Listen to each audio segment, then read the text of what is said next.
Friends, please కాస్త like చేసి subscribe చేసి నాకు సపోర్ట్ చేయండి. ఈరోజు స్టోరీ చాలా ఇంట్రెస్టింగ్గా సూపర్ ట్విస్ట్తో ఉండబోతోంది.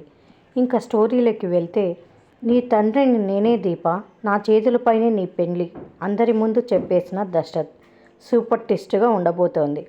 అనూహ్య పరిస్థితిలో దీప మెడలో తాళి కట్టాడు కార్తీక్.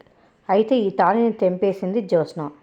అయితే కర్మ రిటర్న్ అన్నట్టుగా జ్యోత్స్న చేసిన తప్పుకి రెట్టింపు మూల్యం చెల్లించే పరిస్థితి వచ్చింది జ్యోత్స్నకి.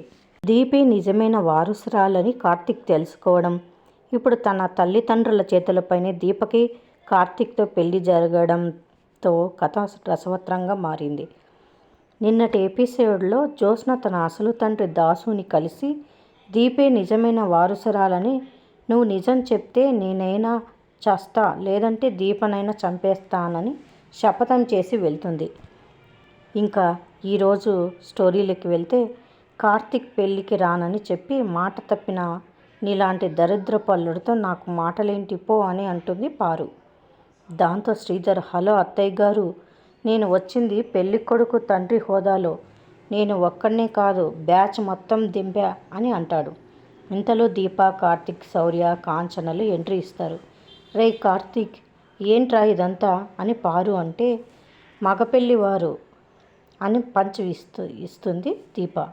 పెళ్లి రేపే కదా పారు, సందడి లేదు కదా అని నేనే రప్పించానని డబుల్ పంచ్ ఇస్తాడు కార్తీక్.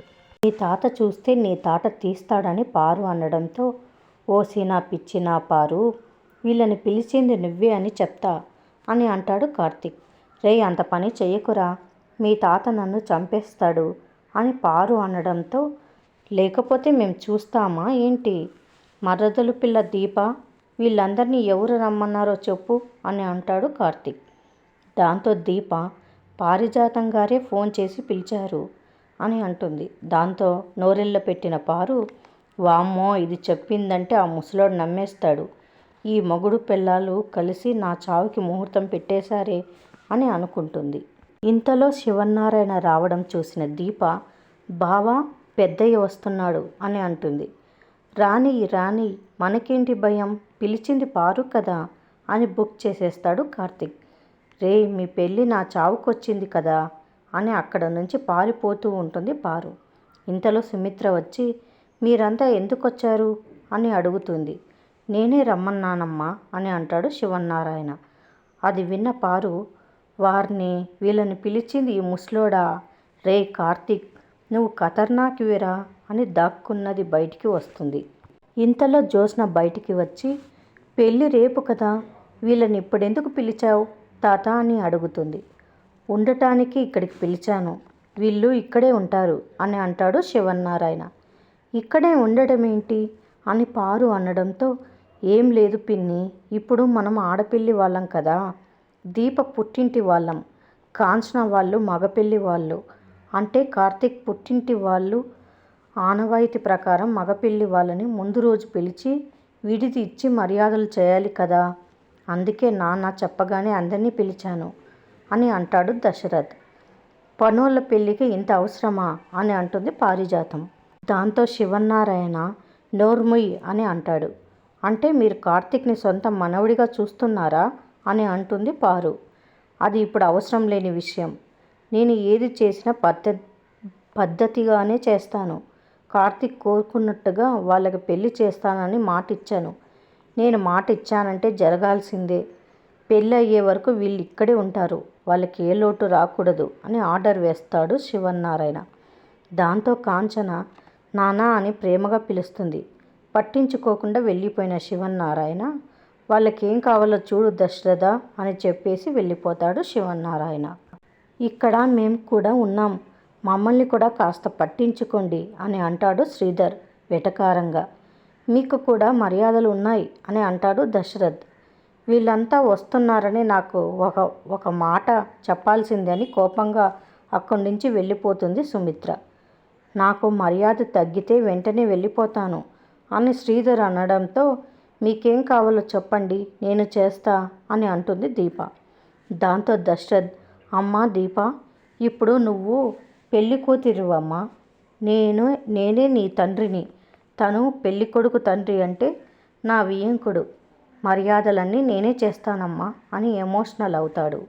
అది చూసిన శ్రీధర్, మిమ్మల్ని చూస్తుంటే దీప ఏదో మీ సొంత కూతురు అయినట్టు, మీరే ఆమె తండ్రి అయినట్టుగా కనిపిస్తుంది. క్యారెక్టర్లలో బాగా ఇన్వాల్వ్ అయిపోతున్నారు. ఇన్ని విచిత్రాలేంటో నాకేం అర్థం కావడం లేదు అని అంటాడు శ్రీధర్. మరి అంత ఎక్కువ ఆలోచించకు మాస్టరు అని కార్తీక్ అంటే, నాకు అదే పని మరి. సరే వియ్యంకుడు గారు, నాకొక జ్యూస్ చెప్పండి అని అంటాడు శ్రీధర్. విన్నావు కదా పిన్ని, వియ్యంకుడి గారికి జ్యూస్ అంట, ఇవ్వండి అని పారుకి చెప్తాడు దశరథ్.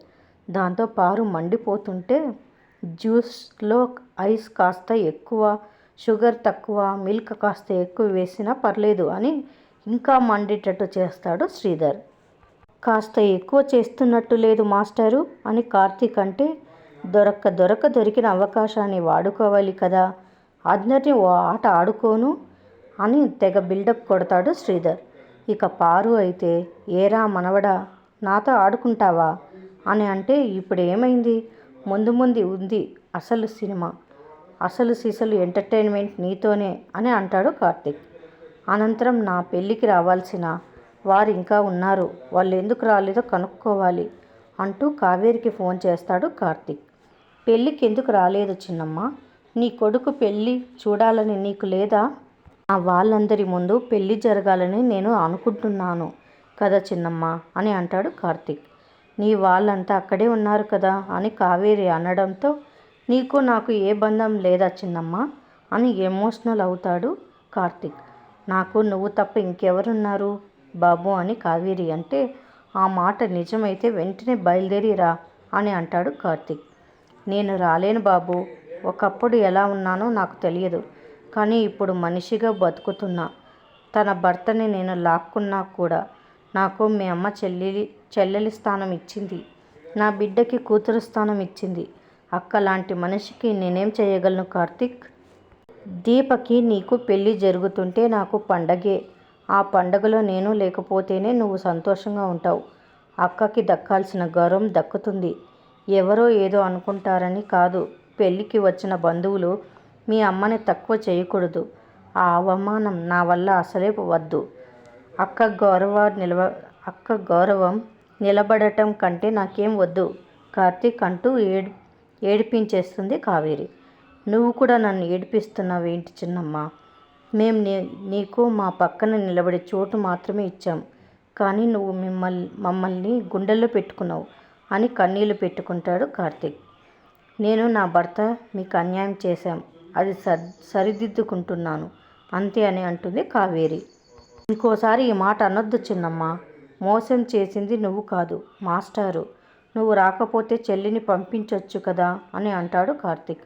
వద్దు బాబు, ఈ అమ్మాయి ఎవరిని చెప్తే నువ్వు ఏమని చెప్తావు అని అంటుంది కావేరి. నా చెల్లిని చెప్తా అని అంటాడు కార్తీక్. ఎలా నీకు చెల్లి అవుతుందని అడిగితే, నేను రాకపోయినా నీ చెల్లి గురించి చెప్పాలి అని అంటుంది కావేరి. అవునన్నయ్య, పెళ్ళి కొడుకువి సంతోషంగా ఉండాలి, ఇవన్నీ తరువాత, ముందు పెళ్లి పనులు చూసుకో అన్నయ్య, హ్యాపీ మ్యారీడ్ లైఫ్ అని అంటుంది కావేరి కూతురు. ఇంతమంది మంచి వాళ్ళు మా నాన్నకి ఎలా బలి అయిపోయారో అని బాధపడతాడు కార్తీక్. మొత్తానికి ఈరోజు చాలా ఇంట్రెస్టింగ్గా సాగింది. మరిన్ని అప్డేట్స్ కోసం ప్లీజ్ సబ్స్క్రైబ్ చేయండి. Thanks for watching.